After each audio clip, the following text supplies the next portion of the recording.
नमस्कार विद्यार्थी मित्र मैत्रिणींनो, स्वागत आहे सर्वांचे आपले यूट्यूब चॅनल टार्गेट स्पर्धा परीक्षा। आजच्या व्हिडिओमध्ये आपण महा TET 2021 साठी सराव प्रश्न अभ्यासणार आहोत। महाराष्ट्र राज्य शिक्षक पात्रता परीक्षा ही 30 तारखेला होणार आहे, त्यामुळे कालावधी खूप कमी राहिलेला आहे।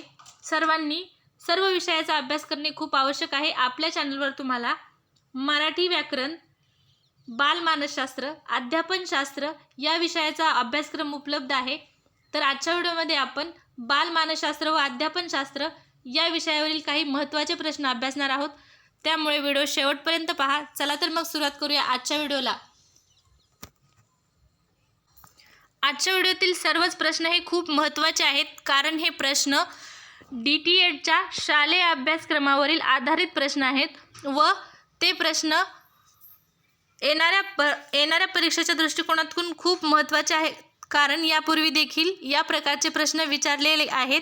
तर आजच्या व्हिडिओचा पहिला प्रश्न आहे प्रश्न क्रमांक 1, आधुनिक मानसशास्त्राचा शास्त्रशुद्ध अभ्यास करण्याची प्रक्रिया सर्वप्रथम कोणत्या किंवा कोठे झाली?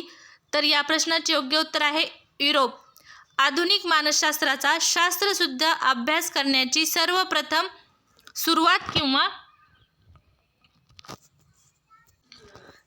सर्वात प्रथम सुरुवात ही युरोप या ठिकाणी झालेली आहे। यानंतरचा प्रश्न आहे प्रश्न क्रमांक 2, ग्रीक तत्त्वज्ञानी ॲरिस्टॉटलने आत्म्याविषयी कोणता ग्रंथ लिहिला आहे? IMP प्रश्न आहे। या अगोदर झालेल्या महाराष्ट्र राज्य शिक्षक पात्रता परीक्षा म्हणजे TET पेपरमध्ये हा प्रश्न आलेला आहे। तर या प्रश्नाचे योग्य उत्तर आहे डी ॲनिमा या ग्रंथामध्ये ग्रीक तत्त्वज्ञानी ॲरिस्टॉटलने आत्म्याविषयी विचार मांडलेले आहेत। यानंतरचा प्रश्न आहे प्रश्न क्रमांक 3, 20व्या शतकाच्या प्रारंभी मानसशास्त्राची कोणती व्याख्या करण्यात आली? तर या प्रश्नाचे योग्य उत्तर आहे मनाचा अभ्यास करणारे शास्त्र ते मानसशास्त्र। मनाचा अभ्यास करणारे शास्त्र ते मानसशास्त्र अशी 20व्या शतकाच्या आरंभी किंवा प्रारंभी मानसशास्त्राची व्याख्या करण्यात आलेली आहे। यानंतरचा प्रश्न आहे प्रश्न क्रमांक 4, मॅकडुगलने मन या संकल्पनेची केलेली व्याख्या कोणती? महाराष्ट्र राज्य शिक्षक पात्रता परीक्षेमध्ये शास्त्रज्ञ व त्यांनी केलेल्या व्याख्या यावर एक प्रश्न तरी हमखास विचारलेला असतो। तर या प्रश्नाचे उत्तर आहे मानवी वर्तनाचे नियंत्रण करणारी, आपल्या वर्तनाचे स्फूर्तिस्थान असलेली एक शक्ती म्हणजे मन होय। तर मॅकडुगल या मानसशास्त्रज्ञांनी मनाची केलेली व्याख्या आहे मानवी वर्तनाचे नियंत्रण करणारी, आपल्या वर्तनाचे स्फूर्तिस्थान असलेली एक शक्ती म्हणजे मन होय। यानंतरचा प्रश्न आहे प्रश्न क्रमांक 5, मानसशास्त्राची पहिली प्रयोगशाळा कोणत्या वर्षी स्थापन झाली? हा देखील प्रश्न IMP आहे, यापूर्वी विचारला गेलेला आहे। तर 1879 मध्ये मानसशास्त्राची पहिली प्रयोगशाळा स्थापन करण्यात आलेली आहे। यानंतरचा प्रश्न आहे प्रश्न क्रमांक 6, मानसशास्त्राची पहिली प्रयोगशाळा कोणी काढली? तर या प्रश्नाचे योग्य उत्तर आहे जर्मन मानसशास्त्रज्ञ विल्यम उंट यांनी मानसशास्त्राची पहिली प्रयोगशाळा 1879 मध्ये काढलेली आहे। तर इथे विल्यम उंट असा शब्द आहे,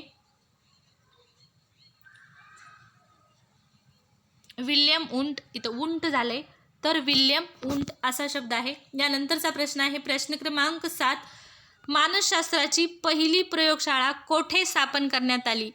तर या प्रश्नाचे योग्य उत्तर आहे जर्मनीमध्ये लिप्झिग विद्यापीठात मानसशास्त्राची पहिली प्रयोगशाळा काढण्यात आलेली आहे किंवा स्थापन करण्यात आलेली आहे। तर या मानसशास्त्राच्या प्रयोगशाळेविषयी 3 मुद्दे क्लिअर झाले। एक तर मानसशास्त्राची पहिली प्रयोगशाळा ही 1879 मध्ये स्थापन करण्यात आलेली आहे।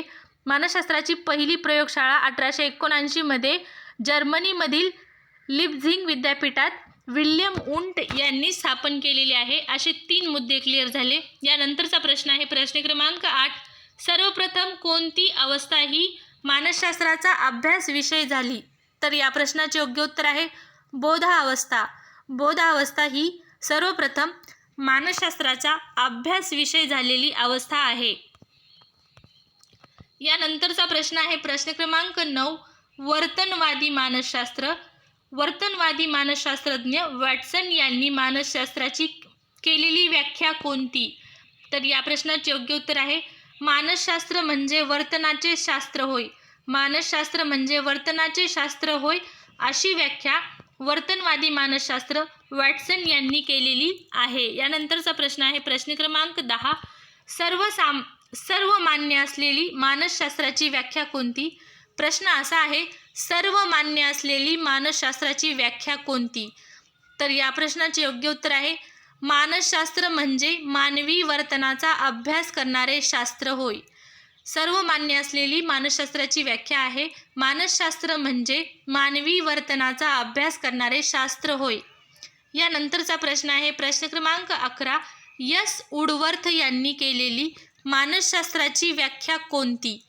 तर या प्रश्नाचे योग्य उत्तर आहे विशिष्ट वातावरणाच्या परिसराच्या संबंधात व्यक्तीच्या ज्या क्रिया घडतात त्या क्रियांचे शास्त्र म्हणजे मानसशास्त्र होय. तर एस वुडवर्थ यांनी मानसशास्त्राची व्याख्या केलेली आहे ती अशी आहे विशिष्ट वर्तनाच्या परिसराच्या संबंधात व्यक्तीच्या ज्या क्रिया घडतात त्या क्रियांचे शास्त्र म्हणजे मानसशास्त्र होय. यानंतरचा प्रश्न आहे प्रश्न क्रमांक 12. मानसशास्त्र या विषयाच्या विविध शाखा कोणत्या? तर या प्रश्नाचे योग्य उत्तर आहे मानसशास्त्राच्या विविध शाखा आहेत त्या खालीलप्रमाणे आहेत. लहान मुलांचे मानसशास्त्र, त्यानंतर तरुणांचे मानसशास्त्र, त्यानंतर वृद्धांचे मानसशास्त्र, त्यानंतर औद्योगिक मानसशास्त्र, नंतरची शाखा आहे गुन्हेगारांचे वर्तन व त्यांचे मानसशास्त्र, त्यानंतरची शाखा आहे जाहिरातीचे मानसशास्त्र, त्यानंतरची शाखा आहे उपचारात्मक मानसशास्त्र, त्यानंतर क्रीडा मानसशास्त्र व शैक्षणिक मानसशास्त्र. अशा मानसशास्त्र या विषयाच्या अनेक उपशाखा आहेत. यानंतरचा प्रश्न आहे प्रश्न क्रमांक 13. शैक्षणिक क्षेत्राच्या दृष्टिकोनातून व लहान मुलांच्या दृष्टिकोनातून सर्वात महत्त्वाची मानसशास्त्राची शाखा कोणती? तर या प्रश्नाचे योग्य उत्तर आहे शैक्षणिक मानसशास्त्र. शैक्षणिक मानसशास्त्र ही शैक्षणिक क्षेत्राच्या दृष्टिकोनातून व लहान मुलांच्या दृष्टिकोनातून सर्वात महत्त्वाची मानसशास्त्राची शाखा आहे. तसेच शैक्षणिक क्षेत्रात सर्वात महत्त्वाची असणारी शाखा आहे म्हणजे शैक्षणिक मानसशास्त्र ही शाखा आहे. यानंतरचा प्रश्न आहे प्रश्न क्रमांक 14. मानसशास्त्राचा मुख्य अभ्यास विषय कोणता आहे? तर या प्रश्नाचे योग्य उत्तर आहे मानवी वर्तन. मानसशास्त्र या विषयाचा मुख्य अभ्यास विषय आहे मानवाचे वर्तन. मानवी वर्तन हा मानसशास्त्राचा मुख्य अभ्यास विषय आहे. यानंतरचा प्रश्न आहे प्रश्न क्रमांक 15. मानसशास्त्र कोणत्या पद्धतीचा उपयोग करते? तर या प्रश्नाचे योग्य उत्तर आहे प्रायोगिक पद्धती. मानसशास्त्र हे प्रायोगिक पद्धतीचा उपयोग करते. यानंतरचा प्रश्न आहे प्रश्न क्रमांक 16. एखाद्या बालकाचे किंवा व्यक्तीचे काही अध्ययन होते म्हणजे त्या व्यक्तीच्या कोणत्या क्षेत्रामध्ये वर्तनामध्ये बदल होतो? तर या प्रश्नाचे योग्य उत्तर आहे व्यक्तीच्या ज्ञानात्मक, भावात्मक व कृत्यात्मक किंवा क्रियात्मक या 3 क्षेत्रामध्ये बदल होतो. एखाद्या व्यक्तीचे किंवा बालकाचे अध्ययन होते म्हणजे त्याच्या ज्ञानात्मक, भावात्मक व बोधात्मक किंवा क्रियात्मक या क्षेत्रामध्ये बदल घडून येतो. यानंतरचा प्रश्न आहे प्रश्न क्रमांक 17. व्यक्तिगत अध्ययनासाठी बालकाला कोणकोणते घटक आवश्यक असतात? तर या प्रश्नाचे योग्य उत्तर आहे बालकाची बौद्धिक क्षमता, अवधान, स्मरण व आवृत्ती. व्यक्तिगत अध्ययनासाठी बालकाची बौद्धिक क्षमता व्यक्तिगत अध्ययनासाठी बालकाची बौद्धिक क्षमता, अवधान, स्मरण, आवृत्ती हे सर्व घटक आवश्यक असतात. यानंतरचा प्रश्न आहे प्रश्न क्रमांक 18. अध्ययन ही कोणत्या 2 घटकांमध्ये चालणारी सामाजिक प्रक्रिया आहे? तर या प्रश्नाचे योग्य उत्तर आहे शिक्षक व विद्यार्थी. अध्यापन ही कोणत्या 2 घटकांमध्ये चालणारी सामाजिक प्रक्रिया आहे? तर या प्रश्नाचे योग्य उत्तर आहे अध्यापन ही शिक्षक व विद्यार्थी या 2 घटकांमध्ये चालणारी सामाजिक प्रक्रिया आहे. त्यानंतरचा प्रश्न आहे प्रश्न क्रमांक 19, व्यक्तीचे अध्ययन घडते म्हणजे नक्की काय घडते? तर या प्रश्नाचे योग्य उत्तर आहे अपेक्षित क्षेत्रामध्ये वर्तन बदल घडून येणे किंवा बालकाच्या वर्तनात कायमस्वरूपी बदल घडून येणे म्हणजे व्यक्तीचे अध्ययन होणे. अध्ययनामध्ये अपेक्षित क्षेत्रामध्ये वर्तन बदल घडून येतात व ते वर्तन बदल हे कायमस्वरूपीचे वर्तन बदल असतात. यानंतरचा प्रश्न आहे प्रश्न क्रमांक 20, अध्ययन प्रक्रियेमधील प्रमुख 4 घटक कोणते? IMP प्रश्न आहे. तर या प्रश्नाचे योग्य उत्तर आहे बालक, शिक्षक, पाठ्यघटक किंवा पाठ्यांश व त्यानंतर 4था घटक आहे अध्यापन पद्धती. अध्ययन प्रक्रियेमधील प्रमुख 4 घटक आहेत. एक तर विद्यार्थी म्हणजेच बालक, त्यानंतर शिक्षक, त्यानंतर पाठ्यघटक किंवा पाठ्यांश व त्यानंतर शेवटचा घटक आहे अध्यापन पद्धती. तर हे अध्ययनामधील किंवा अध्ययन प्रक्रियेतील सर्वात प्रमुख 4 घटक आहेत. यानंतरचा प्रश्न आहे प्रश्न क्रमांक 21, गॅरेट या मानसशास्त्रज्ञांनी अध्ययनाची केलेली व्याख्या कोणती? तर या प्रश्नाचे योग्य उत्तर आहे ज्या कृतीमुळे नव्या परिस्थितीला प्रतिसाद देण्याचे आयोजन आपण करू शकतो ती कृती म्हणजे अध्ययन होय. गॅरेट या मानसशास्त्रज्ञांनी अध्ययनाची केलेली व्याख्या अशी आहे ज्या कृतीमुळे नव्या परिस्थितीला प्रतिसाद देण्याचे आयोजन आपण करू शकतो ती कृती म्हणजे अध्ययन होय. यानंतरचा प्रश्न आहे प्रश्न क्रमांक 22, नॉर्मन येलमन या मानसशास्त्रज्ञांनी अध्ययन या विषयाची केलेली व्याख्या कोणती? तर या प्रश्नाचे योग्य उत्तर आहे आपल्या वर्तनातील कमी अधिक प्रमाणातील कायमस्वरूपी बदल अध्ययन प्रक्रियेने घडतो. तर नॉर्मन येलम यांनी केलेली मानसशास्त्राची व्याख्या अशी आहे आपल्या वर्तनातील कमी अधिक प्रमाणातील कायमस्वरूपी बदल अध्ययन प्रक्रियेने घडतात. यानंतरचा प्रश्न आहे प्रश्न क्रमांक 23, अध्ययन म्हणजे काय? तर या प्रश्नाचे योग्य उत्तर आहे स्वाध्याय म्हणजे तर प्रश्न क्रमांक 23 आहे अध्ययन म्हणजे काय? तर या प्रश्नाचे योग्य उत्तर आहे अध्ययन म्हणजे वर्तनाचे नवीन प्रकारे संपादन करण्याची प्रक्रिया होय. वर्तनाचे नवीन प्रकारे संपादन करण्याची प्रक्रिया म्हणजेच अध्ययन होय अशी अध्ययनाची व्याख्या आहे. यानंतरचा प्रश्न आहे प्रश्न क्रमांक 24, अध्ययन प्रक्रियेचे घटक कोणते आहेत? तर या प्रश्नाचे योग्य उत्तर आहे ध्येय किंवा उद्दिष्टे, प्रेरणा, शोधन, सुसंवाद व समायोजन व प्रतिक्रिया किंवा हालचालींची पुनर्रचना. ध्येय किंवा उद्दिष्टे, प्रेरणा, शोधन, सुसंवाद व समायोजन, प्रतिक्रिया किंवा हालचालीची पुनर्रचना ही सर्व अध्ययन प्रक्रियेचे घटक आहेत. यानंतरचा प्रश्न आहे प्रश्न क्रमांक 25, अध्ययन प्रक्रियेचा प्राण कोणता? तर या प्रश्नाचे योग्य उत्तर आहे अध्ययन प्रक्रियेचा प्राण म्हणजे चेतक प्रतिसाद अनुबंध साधने. अध्ययन प्रक्रियेचा प्राण कोणता? तर अध्ययन प्रक्रियेचा प्राण आहे चेतक प्रतिसाद अनुबंध साधने. चेतक प्रतिसाद अनुबंध साधने हा अध्ययन प्रक्रियेचा प्राण आहे. यानंतरचा प्रश्न आहे प्रश्न क्रमांक 26, अध्ययन अनुभव हे किती मिती असतात? तर या प्रश्नाचे योग्य उत्तर आहे त्रिमितीय. अध्ययन अनुभव हे त्रिमितीय असतात. तर ते कोणते? ज्ञानात्मक, भावात्मक व क्रियात्मक. म्हणजे ज्ञानात्मक, क्रियात्मक व भावात्मक अशा 3 क्षेत्रामध्ये किंवा 3 मितीमध्ये अध्ययन अनुभव हे घडून येत असतात. यानंतरचा प्रश्न आहे प्रश्न क्रमांक 27, शिक्षणाचे मुख्य ध्येय किंवा उद्दिष्टे कोणते? तर या प्रश्नाचे योग्य उत्तर आहे वर्तनात अपेक्षित बदल घडून आणणे.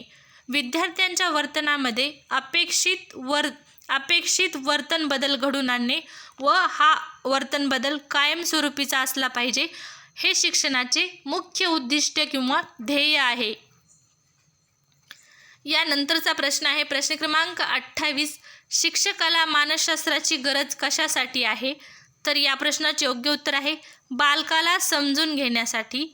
2 नंबर, अध्यापन प्रक्रियेतील मानसशास्त्र समजण्यासाठी. 3 नंबर, एकूण शैक्षणिक व्यवस्थापनात मानसशास्त्राचे योगदान समजण्यासाठी. तर अशा प्रकारे या 3 घटकांसाठी किंवा 3 मुद्द्यांसाठी शिक्षकाला मानसशास्त्राची गरज आहे. ते मुद्दे आहेत बालकाला समजून घेण्यासाठी, अध्यापन प्रक्रियेतील मानसशास्त्र समजण्यासाठी व एकूण शैक्षणिक व्यवस्थापनात मानसशास्त्राचे योगदान समजण्यासाठी. यानंतरचा प्रश्न आहे प्रश्न क्रमांक 29. मानवी वर्तनाचा अभ्यास करण्याच्या विविध पद्धती कोणत्या? तर या प्रश्नाचे योग्य उत्तर आहे निरीक्षण पद्धती, प्रायोगिक पद्धती, सर्वेक्षण पद्धती व जीवन वृत्तांत अभ्यास पद्धती. निरीक्षण पद्धती, प्रायोगिक पद्धती, सर्वेक्षण पद्धती व जीवन वृत्तांत अभ्यास पद्धती ह्या मानवी वर्तनाचा अभ्यास करण्याच्या विविध पद्धती आहेत. आजच्या व्हिडिओचा शेवटचा प्रश्न प्रश्न क्रमांक 30. एखाद्या मोठ्या समूहाचे वर्तन काही प्रसंगात कसे घडेल याचा अंदाज घेण्यासाठी कोणती अध्ययन पद्धती उपयुक्त ठरते? तर या प्रश्नाचे योग्य उत्तर आहे सर्वेक्षण पद्धती. ज्या अध्ययनाच्या विविध पद्धती आहेत त्या पद्धतीमधील एखाद्या मोठ्या समूहाचे वर्तन काही प्रसंगामध्ये कसे घडते याचा अंदाज घेण्यासाठी उपयुक्त ठरणारी अध्ययन पद्धती आहे सर्वेक्षण पद्धती. तर आजच्या व्हिडिओमध्ये आपण शैक्षणिक मानसशास्त्र व बाल मानसशास्त्र या विषयावरील काही महत्त्वाचे प्रश्न अभ्यासले.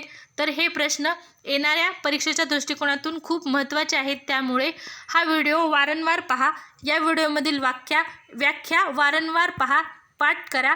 तसेच हा व्हिडिओ तुमच्या मित्रमैत्रिणींपर्यंत नक्की शेअर करा, कारण त्यांना देखील या प्रश्नांचा फायदा झाला पाहिजे.